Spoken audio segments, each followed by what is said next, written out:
Hey guys, this is Crazy Questions. I'm your host, rehearsed, and I'm here with our special guest, Bryden Marks. How are you doing, Bryden? I'm good. How are you? I'm doing very well. Excellent. Are you ready for some crazy questions? I'm ready for crazy questions. Let's do this. First question. If we're supposed to love others as we love ourselves, what if we hate ourselves? It's a great question. That's tough because it feels like it can be hard to love other people if we don't feel like we're worthy of love. But when you think about it, even when we feel bad about ourselves, we still take care of ourselves, we still feed ourselves, we still get dressed in the morning.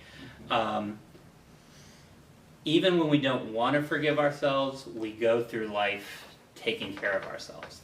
And I think that's where this gets challenging, is because sometimes there are people in my life that I don't want to love, and yet Jesus says I have to do it anyway. I'm stuck with them. And that can be hard. But I think that's what Jesus is commanding when he says to love ourselves. He says, love your neighbor as yourself. I don't always feel like loving myself, but I do it anyway. I have to take care of myself and be myself anyway. And I have to do the same thing with other people in my life. I like it. Okay. There's a second part to that question. Furthermore, if we're supposed to treat each other as we would want to be treated, what if we believe we should be treated the way we deserve? That is good. And I assume that the person means we feel like we should be treated badly. The fact of the matter is all of us are sinners, and we don't deserve good things because we've all done wrong. And yet, what we find is that when we go to God and we say, God, what do I deserve? God says, forget about what you deserve. Here's what I'm offering. Forgiveness, new life, and I invite you into my family. And that's what he gives us, no matter what we deserve, no matter what we feel like we deserve. And he tells us to extend the same thing to others. Of course, what it says, Jesus actually says, so in everything do to others what you would have them to do to you. For this sums up the law and the prophets in Matthew 7:12. He's not saying do to others what you deserve. What he's saying is do to others what you wish they would do to you, whether you deserve it or not. So treat other people well. But also, I think it's important to be mindful that even though we don't always deserve good things, when we look to God, he gives us good things. And he offers us forgiveness. And I think Jesus is telling us we should have that same mindset towards other people. And that's challenging. But that's what Jesus says. Awesome. Okay. Now our last and final question is, how do you tell your parents certain things when they don't understand you? That's really tough. And the Bible doesn't tell us how to do that. The Bible does say, honor your father and mother in the Lord, for it will go well with you. You'll have long life on the earth. But the Bible doesn't tell us how to do that.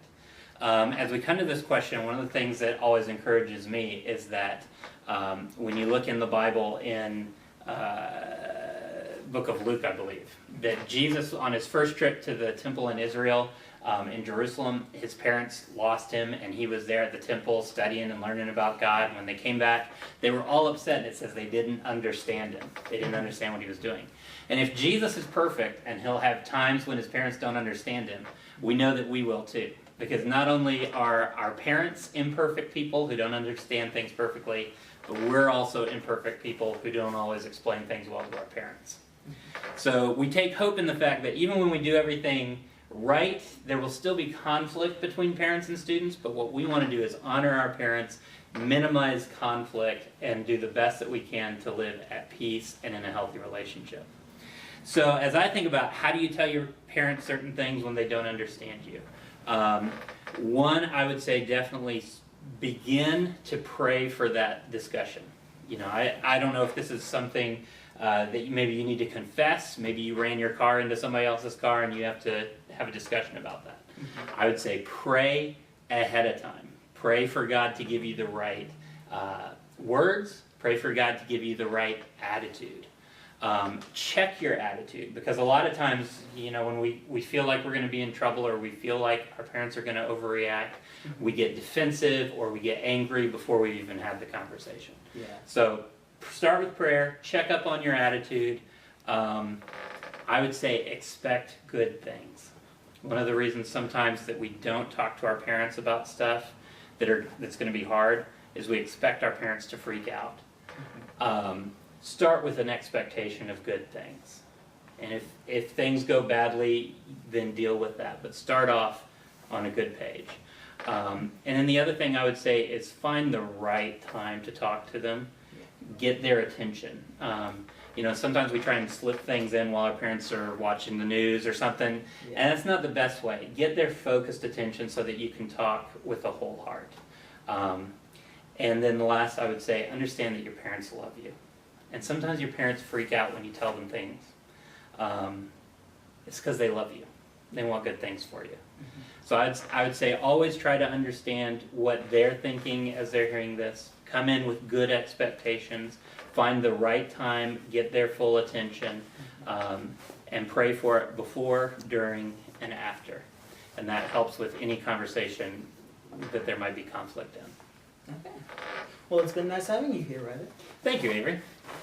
This has been Crazy Questions with Avery Ostell and Bryden Marks. We'll see you guys next week.